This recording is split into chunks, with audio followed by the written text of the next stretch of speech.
के साथ एक ऐसा आदमी दिख रहा है जो ना ही केवल खतरनाक हेल्थ प्रॉब्लम से गुजर रहा है, मगर आपने इसे पहले कभी न कभी क्रिकेट से रिलेटेड कई सारे देखी। इसमें the God of cricket Sachin Tendulkar के साथ एक ऐसा आदमी दिख रहा है जो ना ही केवल खतरनाक हेल्थ प्रॉब्लम से गुजर रहा है, मगर आपने इसे पहले कभी न कभी क्रिकेट से रिलेटेड कई सारे कंट्रोवर्शियल ओपिनियंस देते हुए जरूर देखा होगा। बट क्या हो अगर मैं आपको कहूँ कि कोई न्यूज रिपोर्टर या फिर अटेंशन सीकर जर्नलिस्ट नहीं है, बल्कि वही क्रिकेटर है जिसे हमसे पिछली जनरेशन सचिन तेंदुलकर से ज्यादा बड़ा क्रिकेटर मानती थी। ये है विनोद कांबली। विनोद कांबली ना ही सचिन तेंदुलकर के बचपन से अच्छे दोस्त थे, मगर उन्होंने साथ में एक ही टाइमलाइन पर डेब्यू किया था और कुछ ही मैचेस में उन्होंने अपना बड़ा नाम कर लिया था, वो भी बहुत सारे रिकॉर्ड्स अपने नाम करके। आई मीन उस टाइम पर सबको यही लग रहा था कि इनका फ्यूचर काफी ब्राइट है और ये आगे जाकर इंडिया के लिए बहुत कुछ करने वाले हैं। लेकिन फिर ऐसा क्या हुआ कि जिस प्लेयर को एक समय पर सबसे बड़ा जनरेशन टैलेंट कंसीडर किया जा रहा था, वहीं पर आज की न्यू जनरेशन इस क्रिकेटर के बारे में ढंग से जानती तक नहीं है और आखिर इनकी ऐसी हालत कैसे हो गई। Let's know about the sad story of Vinod Kambli।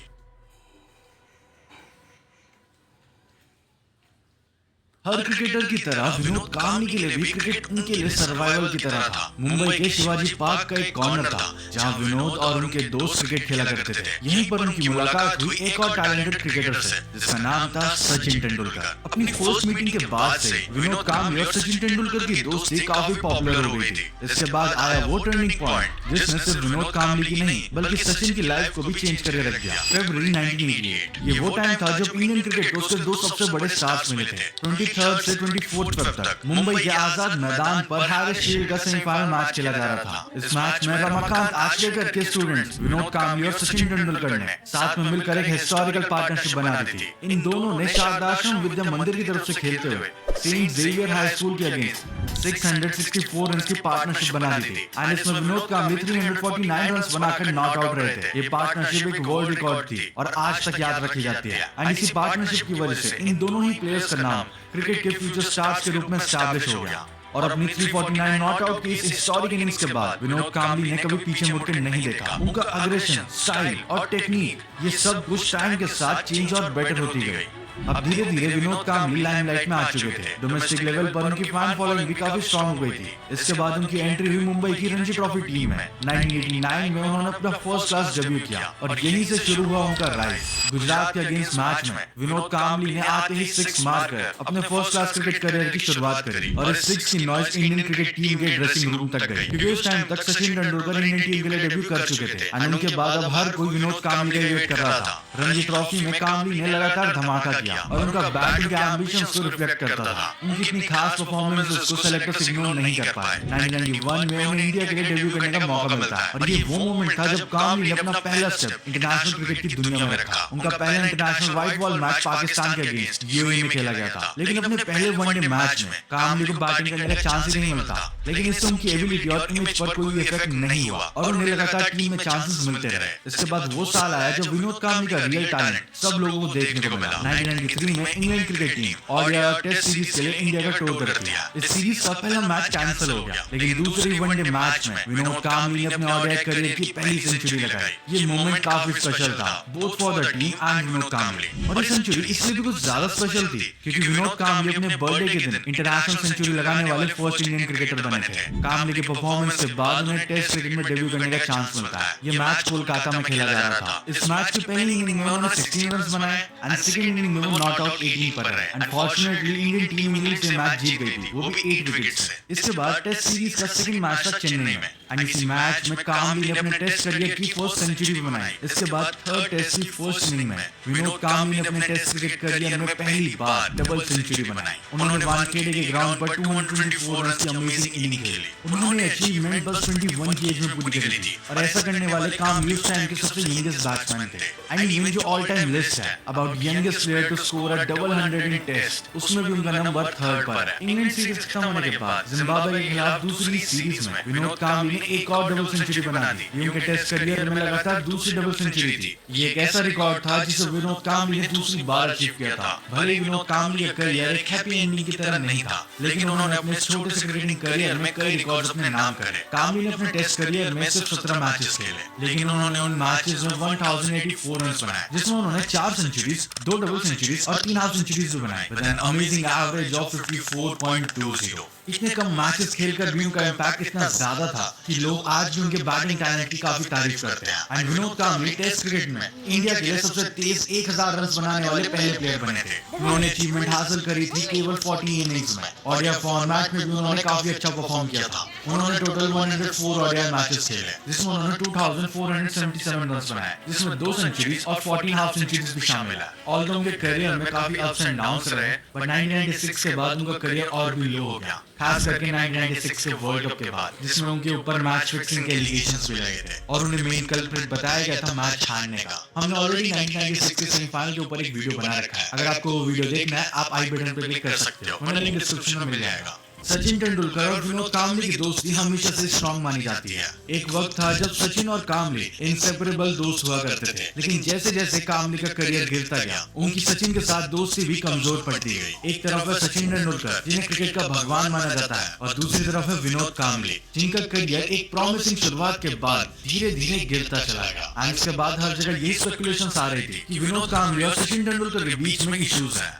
And काफी लोग ये भी कह रहे थे कि विनोद कांबली सचिन तेंदुलकर के इतने अच्छे करियर से जेलस है। लेकिन यहाँ पर ये सवाल उठता है कि कांबली सच में सचिन से जेलस थे। अब इस सब को समझने के लिए हमें थोड़ा फ्लैशबैक में जाना पड़ेगा। सचिन और कांबली की दोस्ती की शुरुआत हुई थी मुंबई के शारदा आश्रम विद्या मंदिर स्कूल से। ये दोनों ही प्लेयर्स रमाकांत आचरेकर के अंडर ट्रेनिंग करा करते थे और क्रिकेट के लिए काफी पैशनेट भी थे। लेकिन जहाँ सचिन तेंदुलकर इंडियन क्रिकेट का आइकन बन गए थे, वहीं विनोद कांबली का करियर कंट्रोवर्सीज और स्ट्रगल का शिकार हो गया। उन्होंने अपने करियर की शुरुआत धमाकेदार तरीके से करी थी। उनका टेस्ट एवरेज एक समय पर डॉन ब्रैडमैन से भी ज्यादा का था, लेकिन कंसिस्टेंसी और डिसिप्लिन की कमी से उन्हें क्रिकेट से दूर कर दिया गया। एंड इसी टाइम पर पैरेलली सचिन तेंदुलकर अपने करियर की ऊंचाइयों पर थे और इंडियन क्रिकेट के पोस्टर बॉय बन चुके थे। इस टाइम पर हर जगह यही बातें होने लगी कि विनोद कांबली सचिन तेंदुलकर से जेलस होते जा रहे हैं। एंड इवन उस टाइम पर कांबली ने कई इंटरव्यूज में इस बात का जिक्र भी किया कि जब उनके लाइफ के क्रूशियल मोमेंट में उन्हें सचिन की नीड थी, उन्होंने सचिन को अपने पास नहीं पाया। एक बार उन्होंने कहा था कि सचिन उनके स्ट्रगल्स के वक्त उनके साथ नहीं खड़े रहे। ये बात सुनकर फैंस और मीडिया ने इस दोस्ती को अलग एंगल से देखना शुरू कर दिया। अगर हम सचिन और कांबली के करियर को कंपेयर करें तो एक चीज क्लियर होती है,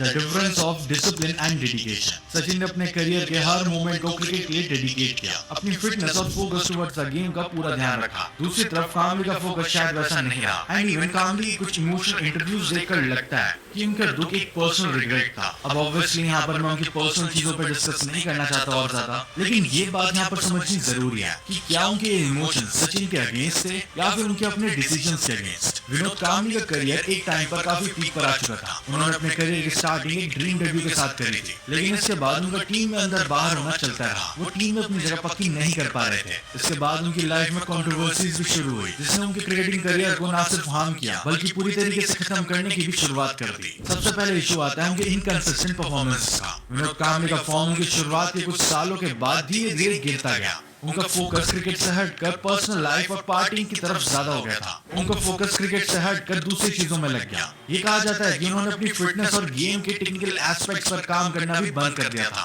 जो चीजें इंटरनेशनल एथलीट के लिए सबसे ज्यादा जरूरी होती है, वो उसी पर ध्यान नहीं दे रहे थे। उनका ये कैजुअल एटीट्यूड उनकी टीम से दूरी की एक सबसे बड़ी वजह बना। दूसरा इशू था उनका ड्रेसिंग रूम बिहेवियर। ये कहा जाता है कि कांबली कभी कभी अपने टीममेट्स और कोचिंग स्टाफ के साथ कॉर्पोरेट करने में भी फेल हो जाते थे एंड मिसबिहेव भी किया करते थे। एंड यही वजह थी कि उनका सिलेक्शन धीरे धीरे बस व्हाइट बॉल क्रिकेट में सीमित हो गया और उन्हें आगे चांसेस नहीं मिले। बीसीसीआई और सिलेक्टर्स के साथ उनका रिलेशंस भी काफी स्ट्रेन्ड हो गया था। टीम प्लेयर्स और मैनेजमेंट के साथ टेंशंस उनके करियर को और डैमेज करता गया। इसके बाद एक और बड़ी कंट्रोवर्सी हुई थी साल 2009 में, जब एक रियलिटी शो पर उन्होंने एक स्टेटमेंट दिया। जब विनोद कांबली ने टीवी शो पर जाकर ये स्टेटमेंट दिया कि उन्हें लगता है कि उनका करियर उनके कास्ट की वजह से इम्पैक्ट हुआ था। एंड इवन उन्होंने इनडायरेक्टली सिस्टम और क्रिकेटिंग अथॉरिटीज पर भी बायस होने का इल्जाम लगाया था। उनका ये स्टेटमेंट मीडिया में काफी ज्यादा चर्चा का विषय बन गया था एंड ये चीज उनके इमेज को और डैमेज कर गया। उनके फैंस और एक्सपर्ट्स का ये कहना था कि उन्हें अपने परफॉर्मेंस पर ध्यान देना चाहिए था, ना कि इन अननेसेसरी स्टेटमेंट्स पर। एंड इवन इसी शो पर उन्होंने सचिन तेंदुलकर के साथ अपने फ्रेंडशिप के बॉन्ड को लेकर भी काफी कुछ कहा था। अब ऑब्वियसली उनका पर्सनल मैटर है तो मैं ज्यादा इंटरफेयर नहीं करना चाहूंगा because it's his personal life. इसके बाद विनोद कांबली के फाइनेंशियल स्ट्रगल्स भी एक कंट्रोवर्शियल टॉपिक बन गया। एक समय था जब वो लग्जरी लाइफ जिया करते थे, लेकिन 2020 के बाद उन्होंने ओपनली फाइनेंशियल इश्यूज की बात करी। उन्होंने कहा कि उनके पास कोई स्टडी इनकम का सोर्स नहीं था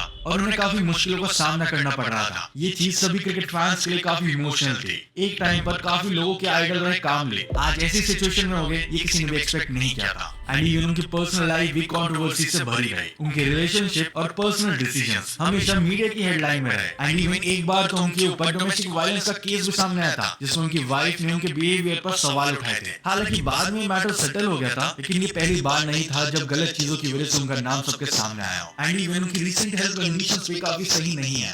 एज आपने वायरल वीडियो देखा होगा जिसमें सचिन तेंदुलकर के साथ है, चाहे इन दोनों के बीच में इश्यूज कितने भी रहे हो। बट विनोद कांबली ने ये एडमिट किया है कि सचिन तेंदुलकर ने उन्हें फाइनेंशियली काफी हेल्प किया उनके बुरे टाइम में। तो ये जो भी लोग स्पेकुलेशंस बनाते थे कि इन दोनों के बीच में इश्यूज है या रिफ्ट है, ये चीज इनफ होगी उनको एक्सप्लेन करने के लिए कि इन दोनों में अभी दोस्ती है। एंड विनोद कांबली की हेल्थ आपने रिसेंट डेज में देखी हुई, खास करके इस वायरल वीडियो में। अब रिपोर्ट्स की माने he got a number of health issues including urinary infection, brain clots and also complications from previous heart stroke। एक टाइम पर जो प्लेयर इतना ज्यादा पीक पर था उसका ऐसा हाल होगा ये किसी ने भी एक्सपेक्ट नहीं किया था। चाहे आपका विनोद कांबली को लेकर कैसा भी ओपिनियन हो, उनके पर्सनल लाइफ से रिलेटेड या फिर उनके क्रिकेटिंग करियर से रिलेटेड, बट प्रोबेबली आप इस बात से एग्री करोगे कि उनके लाइफ में ऐसा फेज आएगा ये हम में से कोई एक्सपेक्ट नहीं कर रहा था। Honestly speaking, I hope he recovers very fast, praying for his speedy recovery. Although उनका करियर काफी ज्यादा छोटा था, लेकिन उनका टैलेंट और उनकी नेचुरल एबिलिटीज उनके हर इनिंग्स में हमें देखने को मिली थी। एंड इवन जो रिकॉर्ड्स और अचीवमेंट्स उन्होंने बनाए हैं वो इंडियन क्रिकेट का एक इंपॉर्टेंट हिस्सा बनाते हैं। विनोद कांबली का नाम आज भी उन क्रिकेटर्स में शामिल है जो अपने शॉर्ट करियर के बावजूद इंडियन क्रिकेट के लिए एक आइकन बन गए। अगर इंडिया के ऑस्ट्रेलिया में जाकर डोमिनेंस के बारे में